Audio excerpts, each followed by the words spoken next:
Last lecture में हम arithmetic progression chapter की एक्सरसाइज 5.3 डिस्कस कर रहे थे और उसमें अपन ने 13 क्वेश्चन तक डिस्कस कर लिया था। तो आज हम डिस्कस कर रहे हैं क्वेश्चन नंबर 14।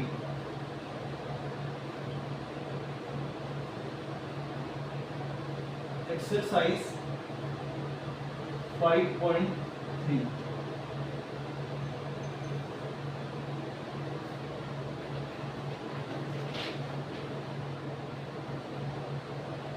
क्वेश्चन नंबर 14 है, find the sum of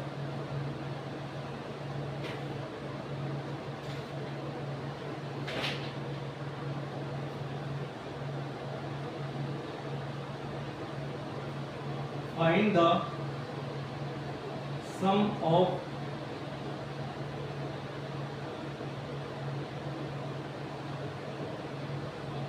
of the odd number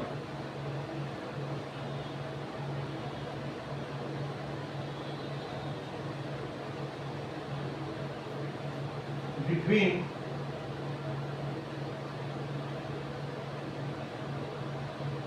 0 and 50।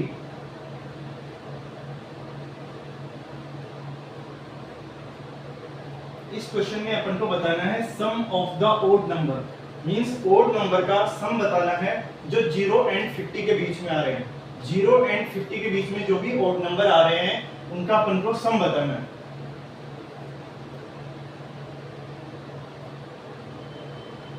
तो 0 एंड 50 के बीच में कौन से नंबर आते हैं? जैसे 0 के बाद में कौन सा नंबर आता है? 1। 1 क्या है? ओड नंबर है। उसके बाद में आता है 3।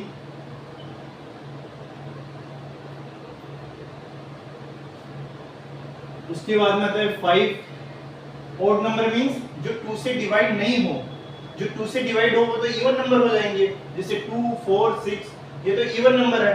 1, 3, 5, 7, 9 ये क्या हो जाएंगे? ओड नंबर हो जाएंगे। 7, 9 इस तरीके से ये आ रहे हैं 0 एंड 50 के बीच में। 0 के बाद में आएगा 1, फिर 3, फिर 5, 7, 9। अब 50 के पहले कौन सा नंबर आएगा? 49। 50 के पहले आ जाएगा 49। ये क्या है? ओड नंबर है। तो इस तरीके से ये जो है ये नंबर आ जाएंगे। अब 1, 3, 5 अगर हम इसमें डिफरेंस चेक करें तो यहाँ पे डिफरेंस आ रहा है 2 का, यहाँ पे भी डिफरेंस 2 का आ रहा है, यहाँ पे भी डिफरेंस 2 का आ रहा है। मींस ये कौन सी सीरीज हो जाएगी? एपी सीरीज हो जाएगी। एपी सीरीज हो जाएगी क्योंकि इसमें जो डिफरेंस आ रहा है वो सेम आ रहा है। डिफरेंस क्या आ रहा है? सेम आ रहा है, तो ये हो जाएगी एपी सीरीज। एपी सीरीज हो जाएगी जिसका फर्स्ट टर्म 1 है, डिफरेंस 2 है और लास्ट टर्म कौन सा है? 49 है। तो अपन को अब क्या बताना है? इसका सम बताना है। अपन को ये जो ओड नंबर है 0 एंड 50 के बीच में ये जो नंबर आ रहे हैं इसका अपन को सम बताना है। अब सम क्या होता है? Sn का जो वैल्यू होती है, Sn का जो फॉर्मूला होता है वो होता है n/2 2a1 plus n-1 into d। ये होता है। a की वैल्यू अपन को पता है, a1 मींस फर्स्ट टर्म है 1। d है कॉमन डिफरेंस, d है कॉमन डिफरेंस और कॉमन डिफरेंस की वैल्यू कितनी है? 2 है। और Sn की वैल्यू बतानी है, n की वैल्यू नहीं पता। मींस ये कितने टर्म्स है, ये नंबर ऑफ टर्म्स अपन को नहीं पता। तो सबसे पहले अपन क्या करते हैं? नंबर ऑफ टर्म्स फाइंड करते हैं।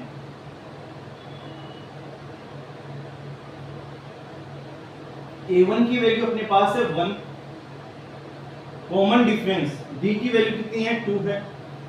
3 - 1 = 2। और जो लास्ट टर्म है वो 49 है। लास्ट टर्म 49 है मींस an nth टर्म की वैल्यू है 49। nth टर्म की वैल्यू है 49। तो an का फॉर्मूला होता है an = a1 plus n-1 into d। an की वैल्यू है 49 equal to a1 means first term है 1 प्लस n-1। n की वैल्यू फाइंड करनी है। नंबर ऑफ टर्म्स कितने हैं? इंटू डी, डी की वैल्यू कितनी है 2 है, डी की वैल्यू है 2, तो ये हो जाएगा 49 equal to 1 plus n minus 1 को 2 से मल्टीप्लाई करना है, तो पहले n 2 से मल्टीप्लाई होगा तो 2n हो जाएगा, फिर माइनस 1 को 2 से मल्टीप्लाई, तो ये हो जाएगा -2। 49 इक्वल टू ये हो जाएगा, यहाँ पे बच जाएगा 2n, 1 पॉजिटिव में है 2 नेगेटिव में है, तो -1 बच जाएगा, 1 इधर आएगा तो प्लस हो जाएगा, 49 plus 1 equal to 2n means 50 equal to 2n, तो n की वैल्यू कितनी आ जाएगी, n की वैल्यू आ जाएगी 50 डिवाइड बाई 2 मीन्स 25, n की वैल्यू अपने पास आई 25, n की वैल्यू कितनी आई 25, ये आ जाएगी n की value means number of terms अपने पास आए 25। ऐसे कितने टर्म्स है 25 टर्म्स है, तो n की वैल्यू अपने पास आ गई 25।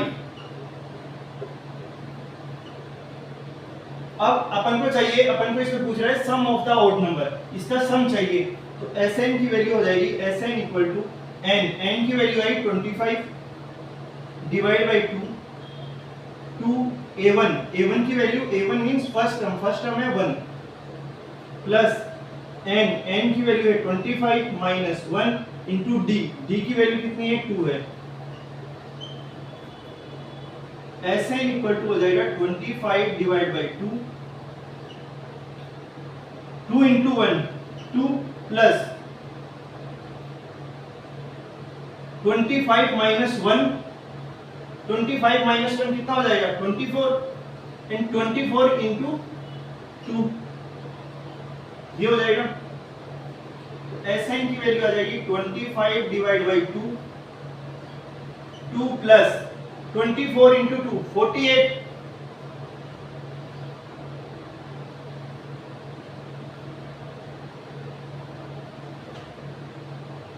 Sn इक्वल टू कितना हो जाएगा, ये आ रहा है 25 divide by 2 and 2 plus 48, 2 plus 48 कितना हो जाएगा 50 हो जाएगा, तो 25 इंटू ये हो जाएगा 2 प्लस 48 50 और डिवाइड में ये आ रहा है 2, तो 2 से 50 कैंसिल हो जाएगा 25 टाइम्स, तो Sn की वैल्यू आ जाएगी 25 इंटू 25, तो Sn 25 इंटू 25 कितना हो जाएगा 625,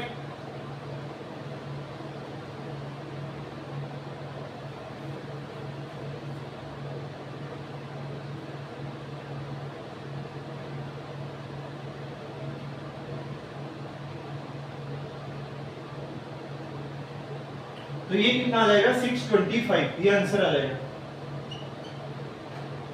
ये आंसर आ जाएगा।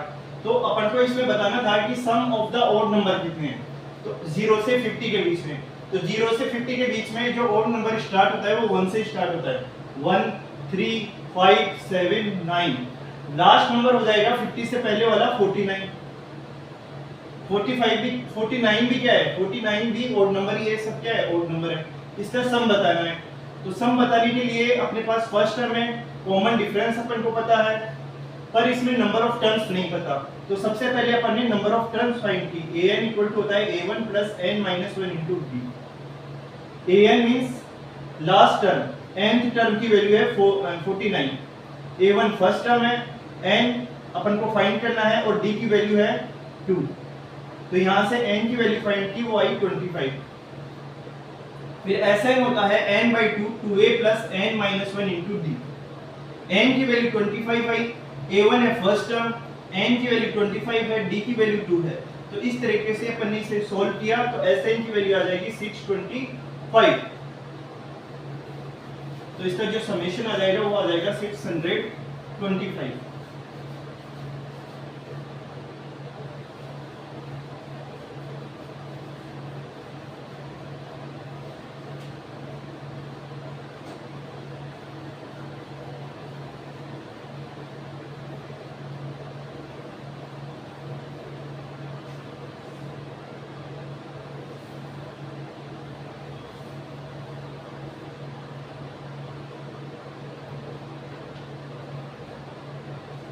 अब है क्वेश्चन नंबर 15।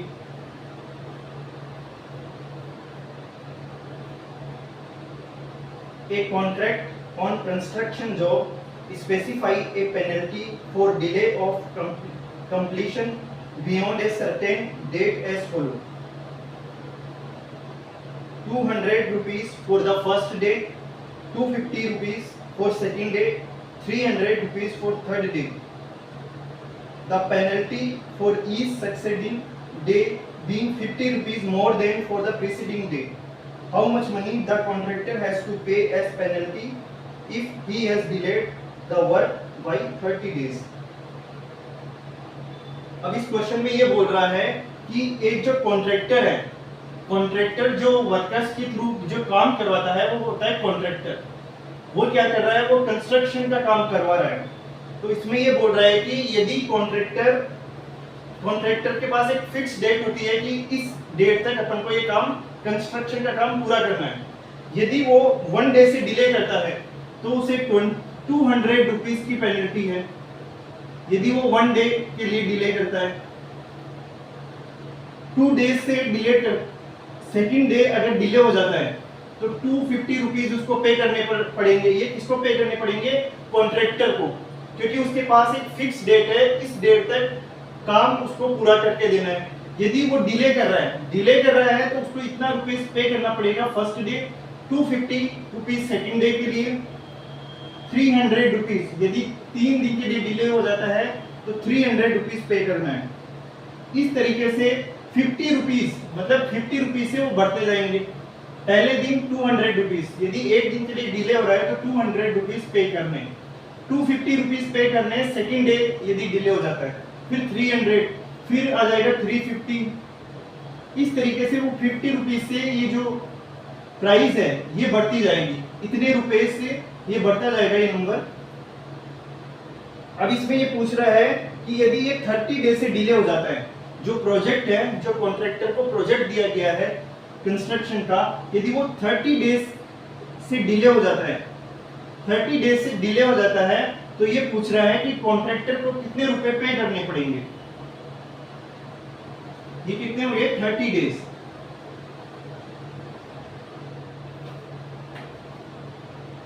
पहले दिन के लिए इसे इतना पे करना पड़ेगा 200, फिर 250, फिर 300। ये बोल रहा है कि यदि ये जो प्रोजेक्ट है वो 30 डेज से डिले हो जाता है तो कितने रुपए कॉन्ट्रैक्टर को पे करने पड़ेंगे। 30 डेज से यदि प्रोजेक्ट डिले हो जाएगा तो वो कितने रुपए पे करेगा टोटल। मींस कि पहले दिन इतना पे किया, जैसे उसे एक दिन के लिए डिले हो गया तो वो 200 रुपीज पे करेगा। यदि 2 दिन के लिए डिले हो गया तो दूसरे दिन के लिए 250, फिर तीसरे दिन के लिए 300। तो ऐसे यदि उसे 30 दिन डिले हो जाता है तो वो टोटल कितना कंस्ट्रक्टर पे करेगा वो इसमें पूछ रहा है।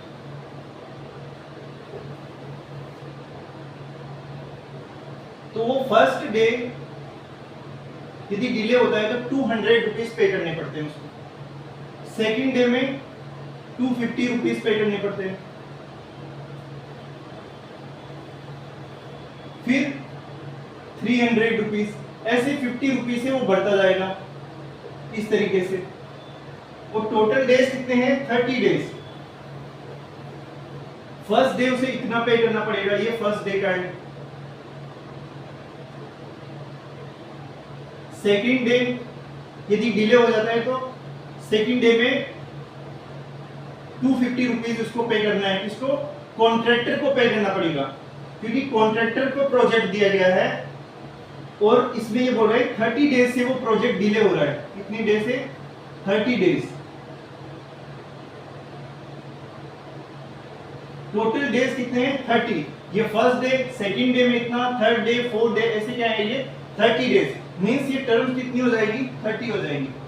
तो इसका अपन को क्या बताना है कि कितना टोटल पे हो जाएगा, मींस इसका सम अपन को बताना है। तो ये क्या हो जाएगी? फर्स्ट टर्म कितनी हो जाएगी? A1 की वैल्यू हो जाएगी 200। कॉमन डिफरेंस कितना हो जाएगा इसके बीच में? इन दोनों के बीच में 50 का डिफरेंस, फिर 50 का डिफरेंस, तो कॉमन डिफरेंस हो जाएगा 250 माइनस 250। और ये कितनी टर्म्स हैं? ये फर्स्ट डे है, सेकंड डे है, थर्ड डे है, ये थर्ड डे के लिए, तो ऐसे कितने दिन है? 30 डे है, 30 दिन है टोटल, तो 30 टर्म आ जाएगी, तो n की वैल्यू कितनी हो जाएगी? 30।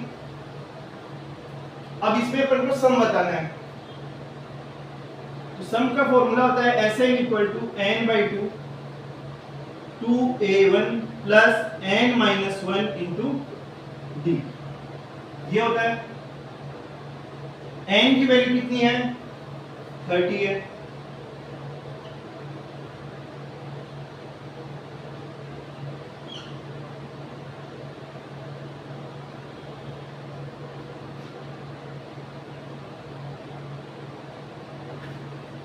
n की वैल्यू हो जाएगी 30, क्योंकि नंबर ऑफ टर्म्स कितनी हो जाएगी? 30 हो जाएगी, क्योंकि ये बोल रहा है, क्वेश्चन में बोल रहा है कि ये प्रोजेक्ट है वो 30 दिन के लिए डिले हो रहा है, तो कितना पे करना पड़ेगा? तो 30 दिन डिले होगा तो 30 टर्म्स आ जाएगी, तो n की वैल्यू हो जाएगी 30। फर्स्ट टर्म 200 है, तो 2 इंटू a1, a1 की वैल्यू 200 प्लस n की वैल्यू 30 है, माइनस 1 इंटू d, d की वैल्यू है 50, d की वैल्यू है 50, तो यह आ जाएगा Sn की वैल्यू। Sn हो जाएगा 30 डिवाइड बाई 2, 30 डिवाइड बाई 2 50,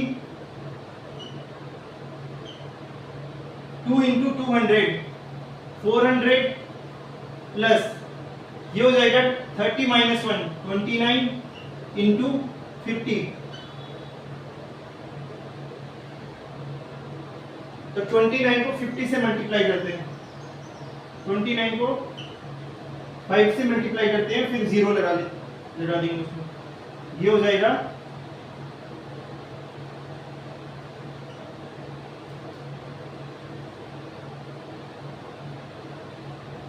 145 और 50 से किया तो 1450 आ जाएगा।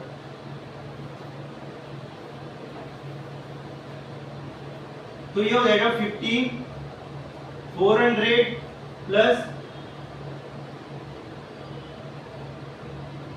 इतना आ जाएगा,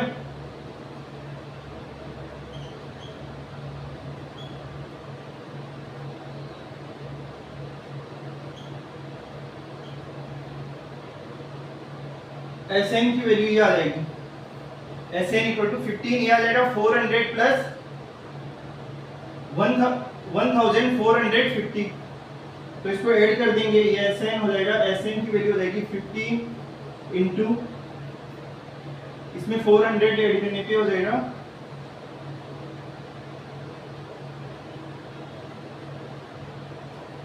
1850, Sn की वैल्यू आ जाएगी। इसको मल्टीप्लाई करते हैं,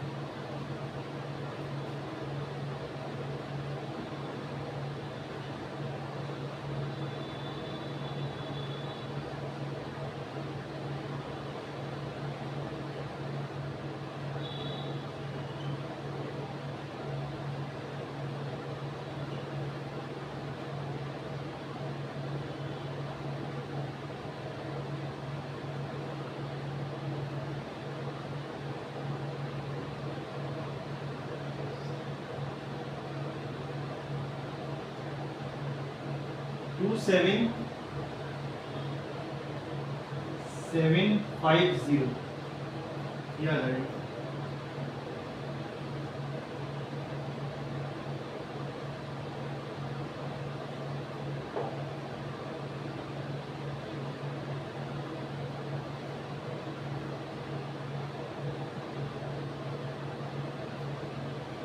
इतना आ जाएगा, और ये क्या हो जाएगा? ये क्या है? 200 रुपीज है, ये रुपीज में है तो इतने रुपीज आ जाएंगे, इतने रुपीज कॉन्ट्रैक्टर को पे करने पड़ेंगे। जब ये प्रोजेक्ट 30 डे से डिले हो जाएगा तो इतने रुपीज पे करने पड़ेंगे। तो इस क्वेश्चन में ये पूछ रहा था, एक कॉन्ट्रैक्टर था जिसे कंस्ट्रक्शन का वर्क दिया हुआ था, एक प्रोजेक्ट दिया हुआ था, उसको उसे एक फिक्स डेट दी हुई थी कि इतने टाइम तक इस प्रोजेक्ट को पूरा करना है।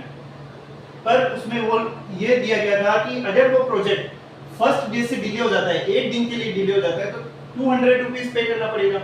सेकंड डे तक डिले हो जाता है तो सेकंड डे के लिए उसे 250 रुपीज पे करना पड़ेगा। थर्ड डे में उसे 300 रुपीज पे करना पड़ेगा। मींस ये 50 रुपीज से बढ़ रहा है। यदि फर्स्ट डे डिले हो जाता है तो 200, सेकंड डे में उसे 250 रुपीज पे करना पड़ेगा। तो ये टोटल कितना हो गया, मान लीजिए सेकंड डे तक डिले हो गया तो पहले दिन में उसे 200 पे करना पड़ेगा, सेकंड डे के लिए 250, तो टोटल कितना हो जाएगा 450। यदि वो 3 दिन के लिए डिले हो जाता है प्रोजेक्ट तो 200 प्लस 250 प्लस 300 इतना रुपए पे करना पड़ेगा। 4 दिन के लिए यदि डिले हो जाता है तो इन चार टर्म ऐड हो जाएगी। तो ये बोल रहा है यदि प्रोजेक्ट वो 30 दिन के लिए डिले हो रहा है, 30 डेज के लिए डिले हो रहा है तो टोटल कितने रुपए कंस्ट्रक्टर को पे करने पड़ेंगे। तो अपन ने क्या किया, फर्स्ट टर्म 200 दी हुई है, डिफरेंस इसमें 50 का आ रहा है, 30 डेज के लिए डिले हो रहा है, 30 डेज के लिए डिले हो रहा है तो नंबर ऑफ टर्म्स कितनी हो जाएगी 30, तो n की वैल्यू हो जाएगी 30। तो अपन को इसका सम चाहिए। सम के लिए फॉर्मूला होता है n/2 2a + n-1 * d। n की वैल्यू 30 आ जाएगी, a1 की वैल्यू 200 है, d की वैल्यू 50 है। तो इसको जब अपन ने वैल्यू पुट की और उसको सॉल्व किया तो ये आंसर आ जाएगा 27,750 रुपीस कंस्ट्रक्टर को पे करने पड़ेंगे जब ये प्रोजेक्ट 30 डे से डिले हो जाता है।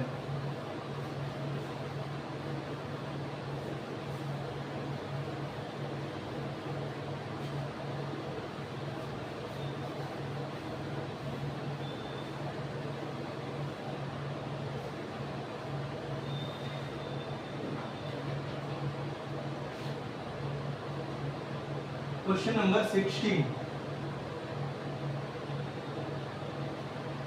A sum of 700 rupees is to be used. A sum of 700 rupees is to be used to give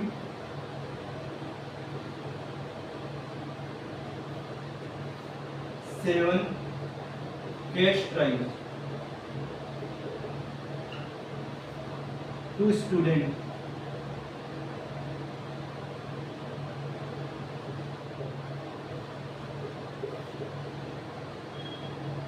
of a school for their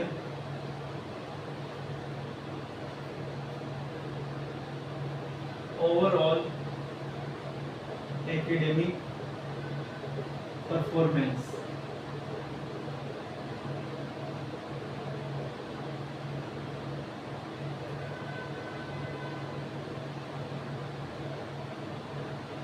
If each prize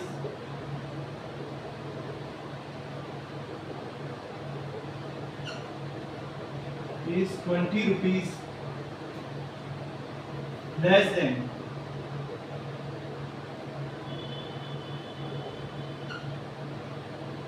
its preceding price, find the value of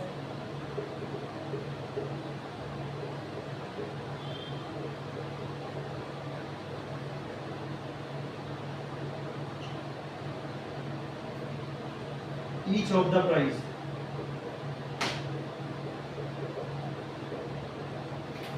अब इस question में ये बोल रहा है कि 700 rupees है, sum of 700 rupees है, इसका 700 रुपीज को यूज किया जाता है स्टूडेंट को प्राइज देने में। जो स्कूल के स्टूडेंट है उनको 700 रुपीज, इस 700 रुपीज का यूज किया जाता है स्टूडेंट को प्राइज देने में उनकी परफॉर्मेंस के बेस पे, कि मतलब किस स्टूडेंट ने जैसा परफॉर्म किया है उस परफॉर्मेंस के बेस पे उसे क्या दिया जाता है, कैश प्राइज दिया जाता है।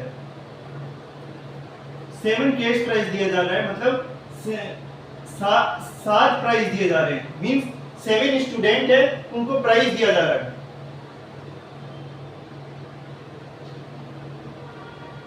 उनकी परफॉर्मेंस के बेस पे। If each price is 20 rupees less than, each price is 20 rupees less than its preceding price, means जो प्राइस अपन दे रहे हैं वो आगे वाला प्राइस जो है वो पहले वाले प्राइस से क्या है 20 रुपीज लेस देन है। ये बोल रहा है if the each price is 20 rupees less then it's preceding price.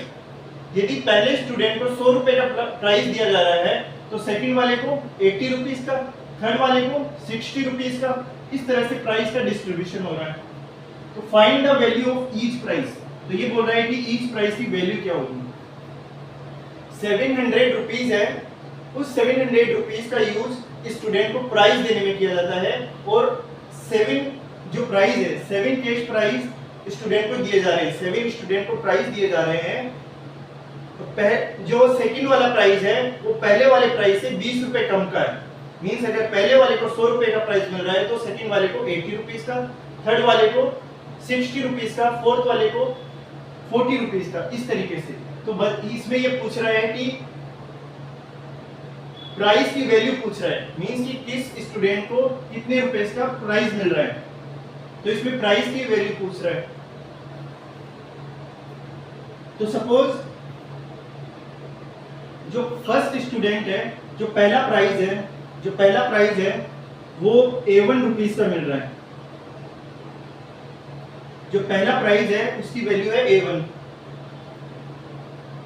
700 रुपए थे, 700 रुपए में से अपन को प्राइस देना है 7 प्राइस देना है।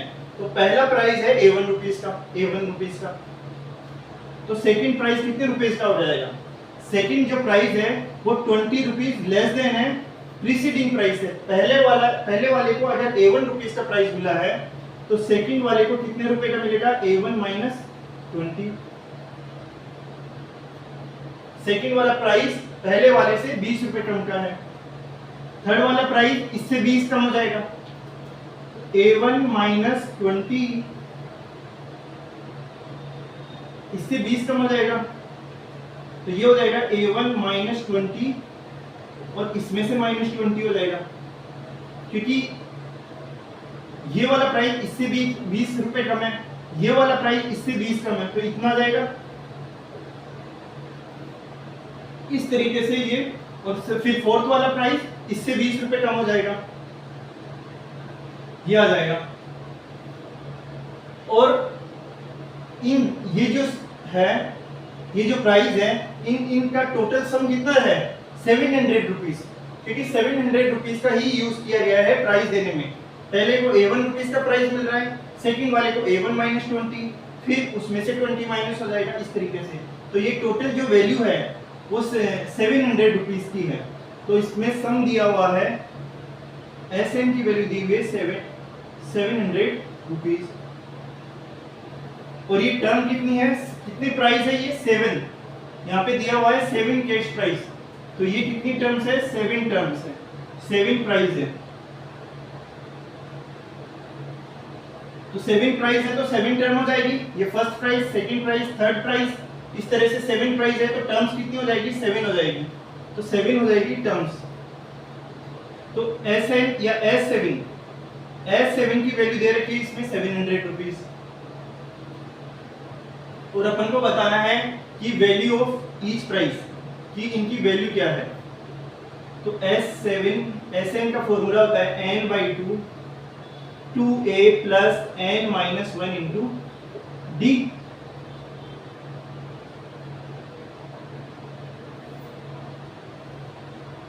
अब D की वैल्यू कितनी हो जाएगी, इस वाली टर्म में से ये वाली टर्म माइनस कर देंगे तो A1 माइनस 20 माइनस A1 हो जाएगा। तो D की वैल्यू कितनी आ जाएगी, इस A1 से ये A1 कैंसिल हो जाएगा तो माइनस 20 आ जाएगा। D की वैल्यू कॉमन डिफरेंस की वैल्यू आ जाएगी माइनस 20। तो SN हो जाएगा, ये n की जगह कितना हो जाएगा, कितनी टर्म है 7 टर्म है। तो S7 equal to 7 divide by 2A1 की वैल्यू कितनी है, A1 अपन मान रहे हैं, फर्स्ट प्राइस A1 है तो A1 की जगह A1 हो जाएगा प्लस n की वैल्यू 7 है, 7 माइनस 1, D की वैल्यू 20 है माइनस 20 तो इंटू माइनस 20। तो S7 आ जाएगा। अब S7 की वैल्यू कितनी है, टोटल जो प्राइस है उनका टोटल सम तो 700 रुपीज है,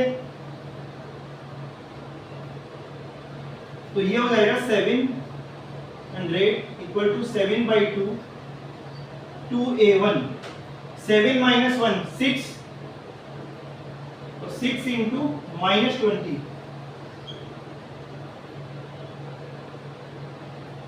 ये आ जाएगा। तो ये हो जाएगा 700 इक्वल टू 7/2 2A1, 6 इंटू 20 कितना हो जाएगा 120 हो जाएगा, और माइनस में हो जाएगा क्योंकि माइनस साइन आ रहा है।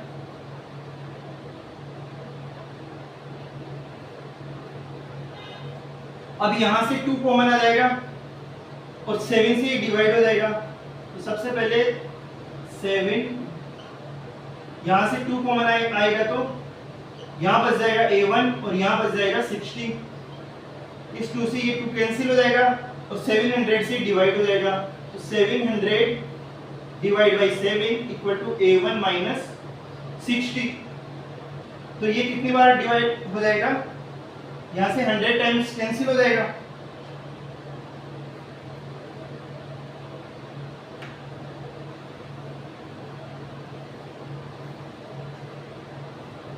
तो ये आ जाएगा 700 divide by 7 equal to A1 minus 60, या यहाँ पे आ जाएगा 100 इक्वल टू A1 माइनस 60, 60 इधर आ जाएगा तो 100 प्लस 60 इक्वल टू A1, तो ये क्या आ जाएगा, A1 की वैल्यू आ जाएगी 160, A1 की वैल्यू आ जाएगी 160,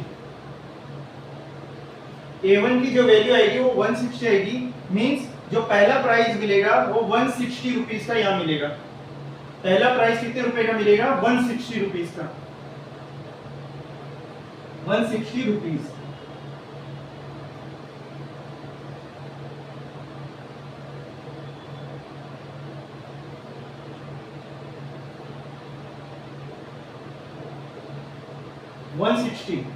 तो फर्स्ट जो प्राइस मिलेगा वो 160 का मिलेगा, सेकंड प्राइस कितने का हो जाएगा, 20 रुपए कम का हो जाएगा, क्योंकि each price is 20 rupees less then it's preceding price, तो सेकंड वाला प्राइस हो जाएगा 140 रुपीस का, फिर थर्ड वाला प्राइस 120 का, इस तरीके से ये आ जाएगा।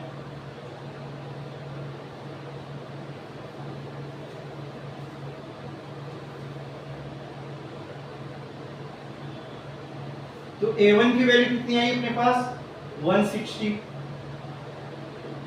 फिर सेकंड प्राइस कितने का हो जाएगा, 20 रुपए कम मींस 140, फिर उससे 20 कम 120, फिर 100, फिर 80, फिर 60 और फिर 40, ऐसे मिलेगा। तो ऐसे प्राइस डिस्ट्रीब्यूट होंगे।